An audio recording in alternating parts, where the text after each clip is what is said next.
I stood in the center of our massive ballroom, holding a glass of sparkling cider. It was my 21st birthday, a day that was supposed to be about my future. My father, Silas, stood on the stage, tapping his microphone. He didn't look at me with pride. He looked at me like I was a smudge on his expensive suit. The music died down, and every guest turned to listen.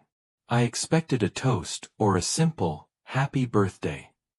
Instead, Silas cleared his throat and pointed a finger right at my chest. "Everyone, look at my son, Elias," he boomed. "He has had every advantage, yet he has no spine and no vision. He is a dreamer who will never survive in the real world." The room went silent. I felt my face get hot as my friends looked away in embarrassment. Silas wasn't finished. "I am cutting him off today. No more money, no more house, no more help. Mark my words, Elias will be a total failure, begging for a meal before he even turns 30. He took a long sip of his wine and smirked. He didn't care that he was breaking my heart in front of the whole world. I put my glass down, walked out the front door, and never looked back.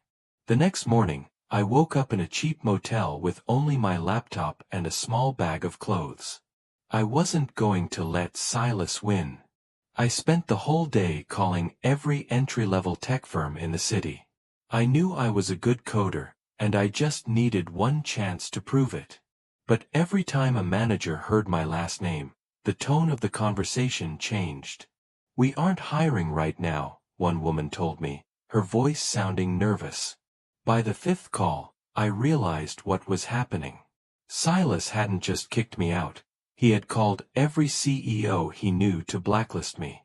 He wanted to make sure his prophecy came true. He wanted me to crawl back to him on my knees, admitting he was right. I sat on the edge of the squeaky motel bed, feeling the weight of his power.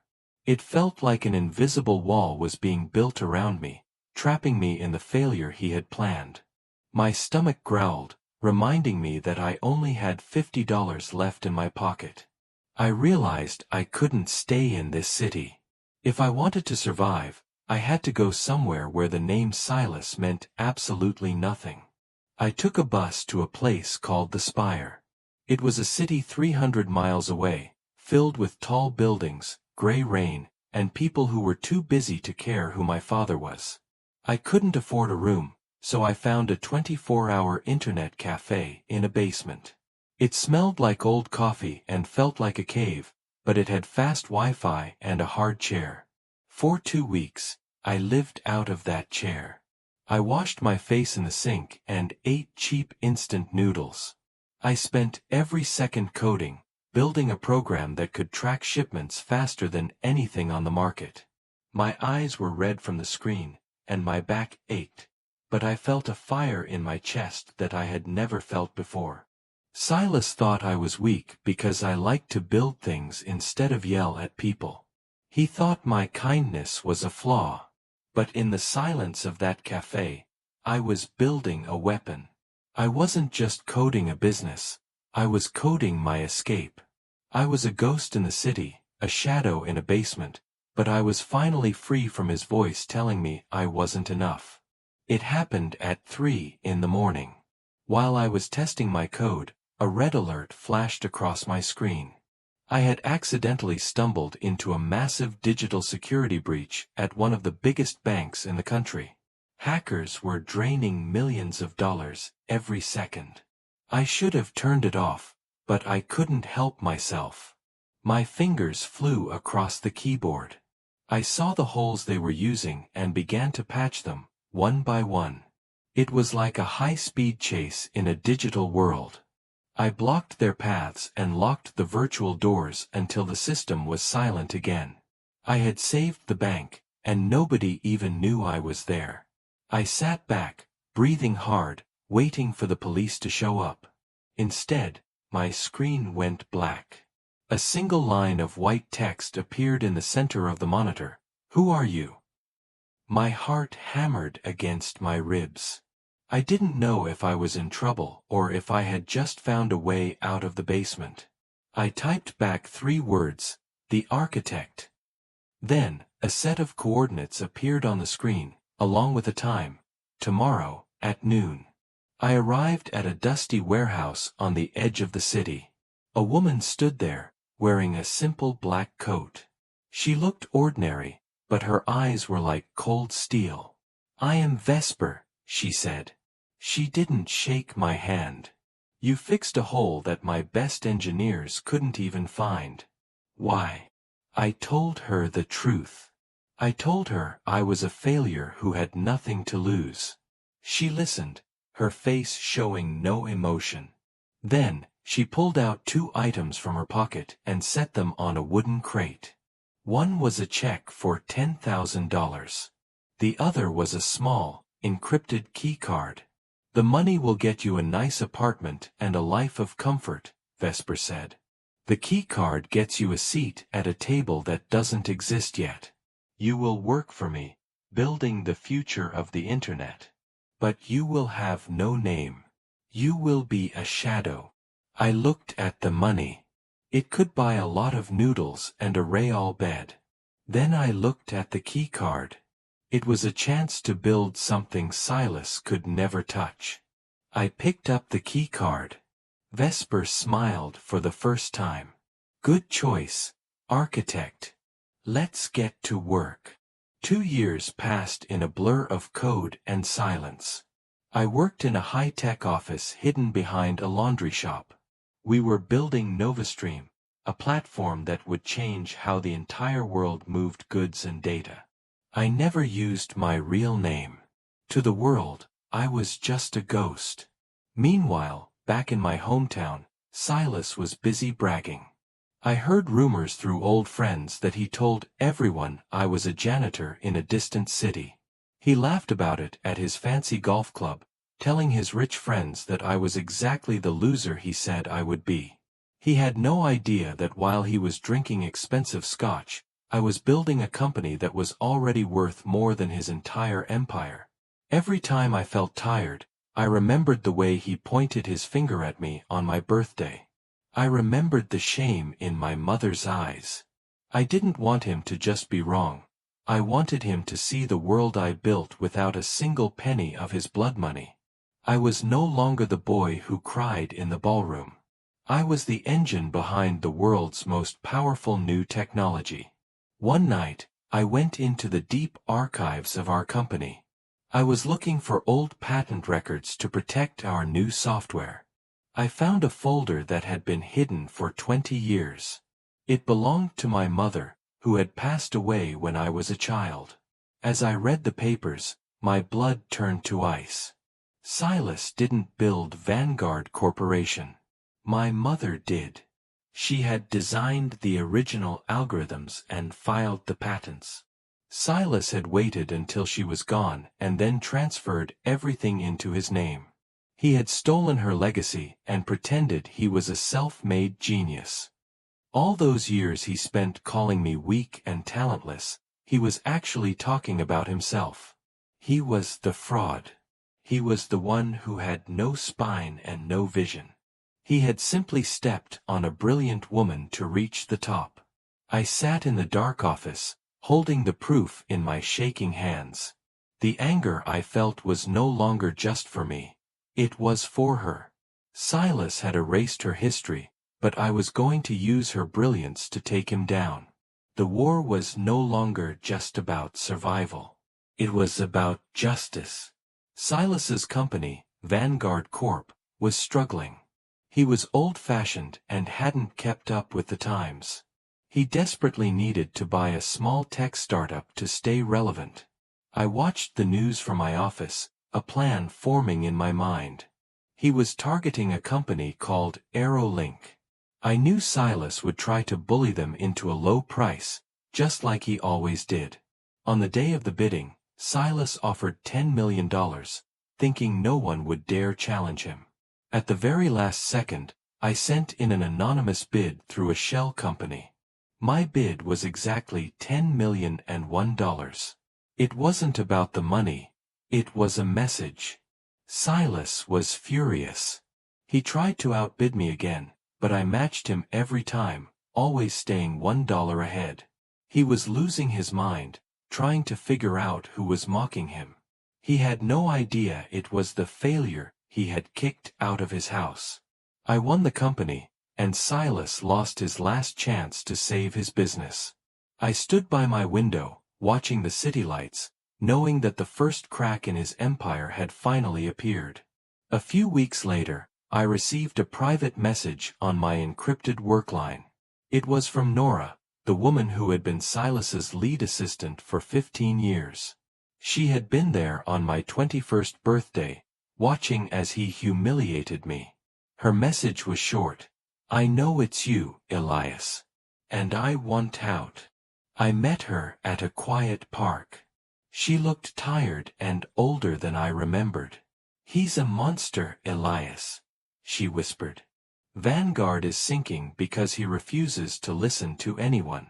He treats everyone like trash, just like he treated you. I want to work for NovaStream. I want to work for someone who actually builds things instead of just destroying them. I looked at her and saw the fear in her eyes. Silas had made everyone around him feel small so he could feel big. I realized that Nora was the key. She knew where all the bodies were buried. She knew every lie Silas had ever told. I offered her a job on the spot as my vice president. Welcome to the team, Nora, I said. Now, tell me everything about his finances. She smiled, and for the first time, I saw a glimmer of hope in her. Nora's information was better than I could have imagined. Silas's biggest investor, a man who controlled 40% of Vanguard's capital, was starting to get nervous. I arranged a secret meeting with him. I didn't tell him who I was at first. I just showed him the data. I showed him how Silas had been cooking the books to hide his losses. I showed him how the technology Silas claimed to own was actually failing. The investor's face turned gray. I only bet on winners, he said, his voice shaking. And Silas is a sinking ship. The next morning, the investor pulled every cent out of Vanguard Corporation. It was a fatal blow. The news hit the markets like a bomb. Vanguard's stock price crashed, losing half its value in a single hour. Silas went on television, screaming about digital terrorists and betrayal.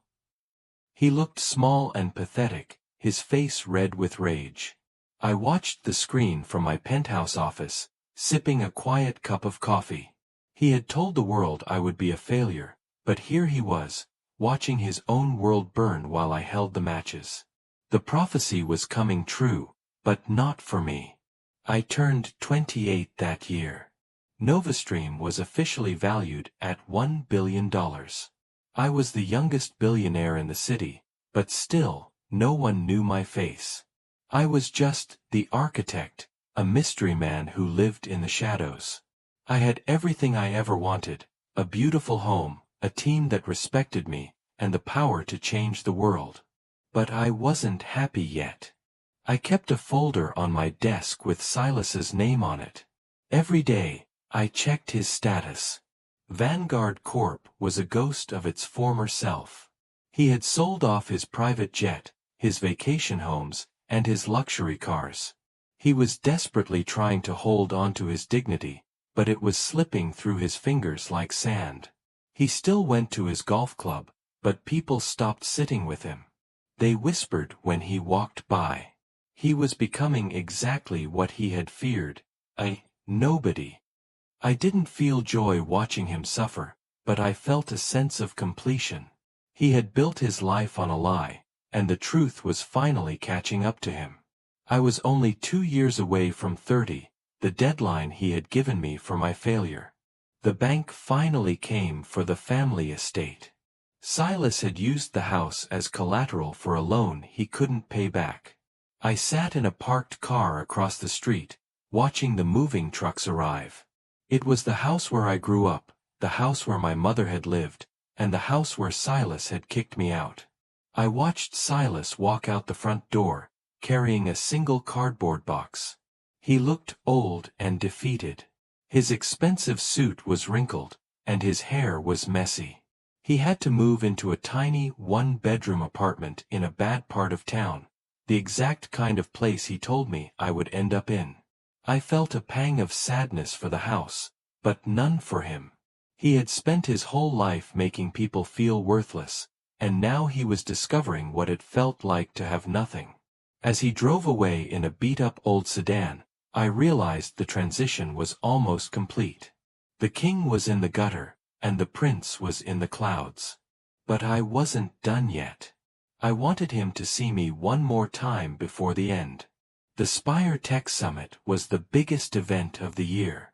Every major CEO and investor was there. I arrived in a black car, surrounded by security. I walked onto the stage to give the keynote speech, finally revealing my face to the world. The room erupted in applause. People stood up, cheering for the architect. In the back of the room, I saw a commotion. Silas was there, trying to push past the security guards. He wasn't invited, but he had somehow found a way in. He was wearing an old suit that was too big for him now. "That's my son," he shouted, his voice cracking. "Let me in. I taught him everything." The guards didn't care.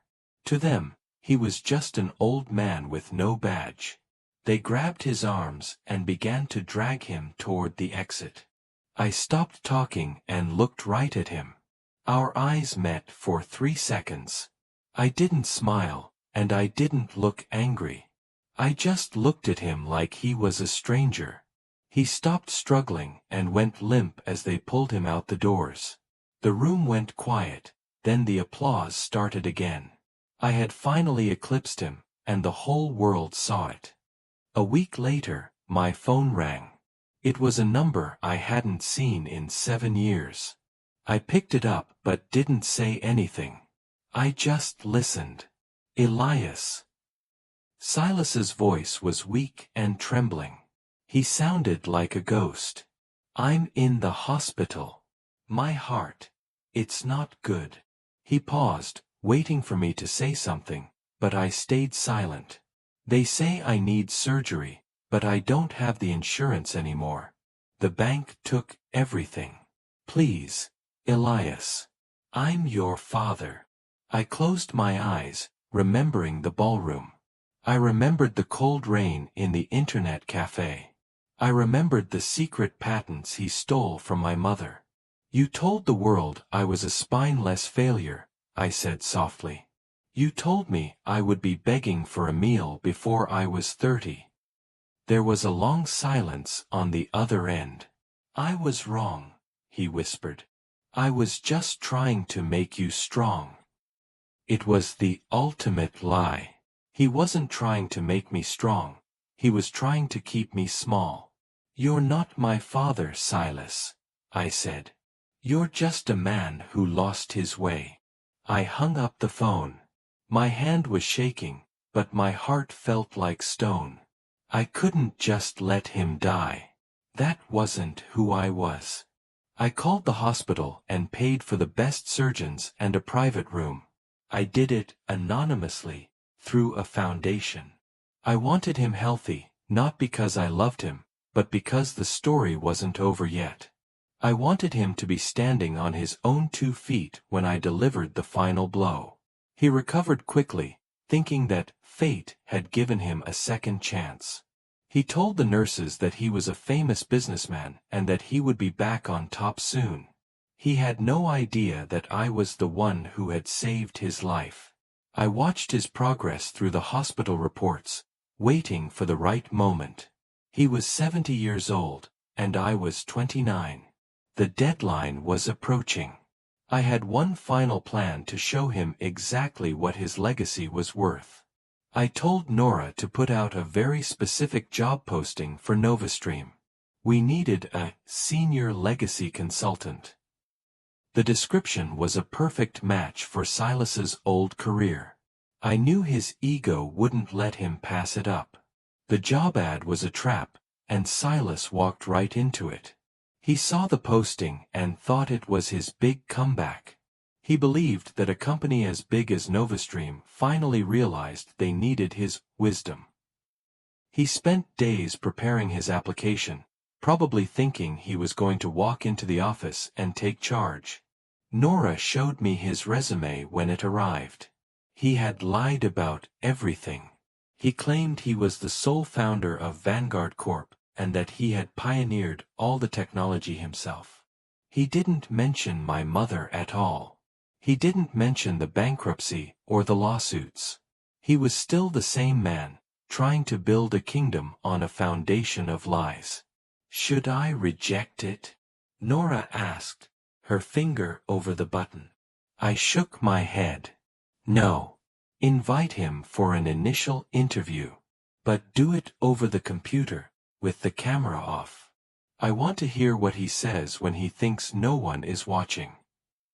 I wanted to hear the man behind the mask one last time before I pulled it off forever. The video call started at 10 a.m. Silas sat in his tiny apartment, wearing his only good shirt.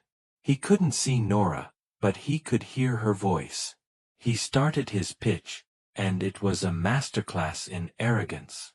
I am Silas, the man who built the modern logistics world, he bragged.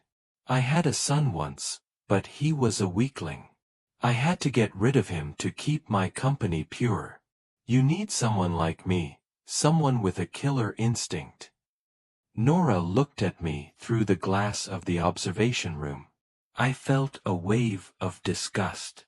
He was still using my failure as a way to make himself look tough. He was still proud of throwing me away. Tell me, Silas, Nora said, her voice calm. If you are so successful, why are you applying for this job? Silas didn't miss a beat. I'm looking for a new challenge. I've reached the top of every other mountain. It's time to show the young generation how it's really done. He was a professional liar, and he almost believed his own stories. We will be in touch, Nora said, and she disconnected the call. Silas sat there, smiling at his reflection, thinking he had won. The invitation was sent. Silas was told to come to the penthouse of the NovaStream headquarters for a final interview with the CEO. He was ecstatic. He spent the last of his money on a haircut and a cheap tie. On the day of the meeting, he arrived an hour early. He walked into the lobby, which was filled with marble and glass. He looked around like he owned the place, trying to act like he belonged among the young, successful people walking by. I had placed a large portrait of my mother in the center of the lobby. It was a beautiful painting, showing her in a lab coat, holding a set of blueprints. Silas stopped in front of it. I watched him on the security camera. His smile faded for a second, and he looked uncomfortable. He knew that face. He knew that she was the real reason he had ever been successful. But he shook it off and walked toward the elevator. He was a man who had buried his conscience a long time ago. He stepped into the elevator, heading for the top floor, unaware that he was walking into a room he would never truly leave. I told the receptionist to make him wait. Silas sat in the lobby for 5 hours. I wanted him to feel the passage of time. I wanted him to look at the clock and realize that his power was gone. He sat there, getting more and more frustrated. He tried to complain to the staff, but they just ignored him. Do you know who I am? He barked at one point. The young man behind the desk didn't even look up. You're an applicant, sir. Please sit down. Silas's face turned purple, but he sat down. He was learning the hardest lesson of all, that the world doesn't care about your past if you don't have a future. By the time the sun began to set, he was exhausted and humbled. His back was slumped, and his confidence was wavering. Finally, Nora walked out. The CEO will see you now, Silas. He stood up, adjusted his tie, and tried to find his old swagger. He walked into the boardroom, his eyes scanning the room for the man in charge. He saw a large chair turned toward the window, hiding the person sitting in it. Silas cleared his throat and began his speech. "Sir, I am honored to be here. I've seen what you've built, and I must say, it reminds me of my own early days at Vanguard. I think we are two of a kind." He started talking about his legacy and how he could help NovaStream crush the competition. He sounded like a dinosaur trying to explain how to fly. "I had to be hard on people to get results," he said, his voice gaining strength. "I even had to disown my own son because he didn't have the stomach for this business. You have to be willing to cut off the dead weight to survive." He was proud of his cruelty. He thought it was a badge of honor. I sat in the chair, listening to the man who had tried to destroy me. He was still waiting for me to turn around and praise him. He thought he was talking to a fellow king. I let the silence hang in the air until the room felt cold. Then, I slowly spun the chair around. "Hello, Silas," I said. "It's been a long time." The color drained from Silas's face. He didn't scream, and he didn't move. He just stared at me, his mouth hanging open. "Elias," he whispered. I looked at him from across the massive mahogany table. I was wearing a suit that cost more than his apartment building. I was the man he had called a failure. I was the man he had tried to erase. You're the CEO?" I nodded. "I built this. Without your money. Without your help. And without your lies." He tried to find his voice, tried to find a way to spin this into a win. "I knew it," he suddenly shouted, a fake smile spreading across his face. "I knew my tough love would work. I made you this way, Elias. This is my greatest achievement." It was the most pathetic thing I had ever heard. He was trying to take credit for the very thing he had tried to prevent. He was trying to colonize my success. "Sit down, Silas," I said, my voice cold. "We aren't finished yet. We haven't talked about the patents." I pushed a folder across the table, and his fake smile vanished instantly. I opened the folder and showed him the original documents from my mother. "I know everything," I said. "I know you stole her work. I know you're a fraud." Silas looked at the papers and began to tremble. "It wasn't like that," he stammered. "We were a team. I protected her." I laughed, and it was a sound without any joy. "You protected yourself. You stole her life and then tried to steal mine." I leaned forward, looking him right in the eye. "I have the legal team and the evidence to send you to prison for the rest of your life. The fraud, the book cooking at Vanguard, the stolen IP, it's all here. I could call the police right now, and you would never see the sun again." Silas slumped in his chair, looking like a hollow shell. He knew I was right. He had no more moves left. He was a trapped animal at the end of a very long road. "What do you want?" he whispered, his voice broken. "What do you want from me?" I took a deep breath. This was the moment I had been waiting for since that night in the ballroom. "I'm not going to send you to jail," I said. "My mother wouldn't want that. And honestly, it's too easy for you." I reached into my desk and pulled out a different contract. "I am offering you a job, Silas. Just like the ad said." He looked up, a tiny spark of hope in his eyes. He thought maybe, just maybe, I was going to give him a high-level office. "You will be the head of the mailroom," I said. "It's an entry-level position. You will arrive at 6 a.m., you will wear a uniform, and you will deliver packages to every floor of this building. You will be the person that everyone ignores. You will be exactly what you told the world I was. A nobody. Silas looked horrified. You can't be serious. I'm Silas. I can't deliver mail. I stood up and pointed to the door. You can take the job, or you can take the handcuffs. Those are your only choices. You told me I would be begging for a meal before I was 30. Well, Silas, you're 70, and you're the one begging. At least I'm offering you a way to earn it. Silas looked at the folder of evidence, and then he looked at the mailroom contract. He knew he had no choice. With a shaking hand, he signed his name. He was officially a mail clerk for the company he had tried to outbid.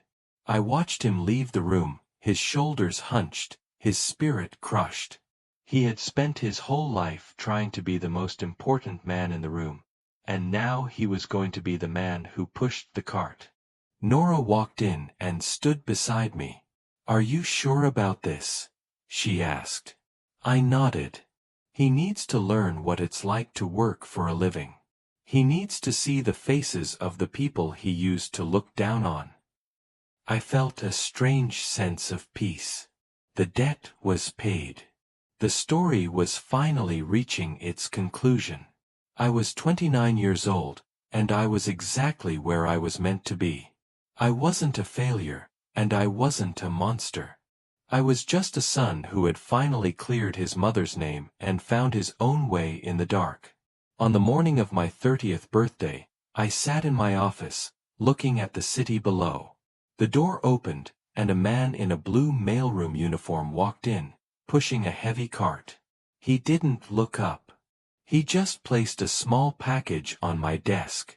Delivery for the CEO, sir, he said, his voice flat and tired. It was Silas. He had been working in the mailroom for 6 months, and the arrogance was completely gone. He looked like any other worker, just a man doing a job. He turned to leave, but I stopped him. Silas, I said. He paused at the door. Happy birthday to me.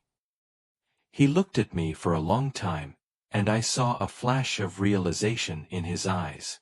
He remembered the ballroom. He remembered the curse. He nodded slowly, then turned and pushed his cart back into the hallway. I opened the package. It was a framed photo of my mother that I had ordered. I set it on my desk, right next to the window. I didn't fail before 30, Silas. I just finished the work she started. I smiled, took a deep breath, and went back to building the future.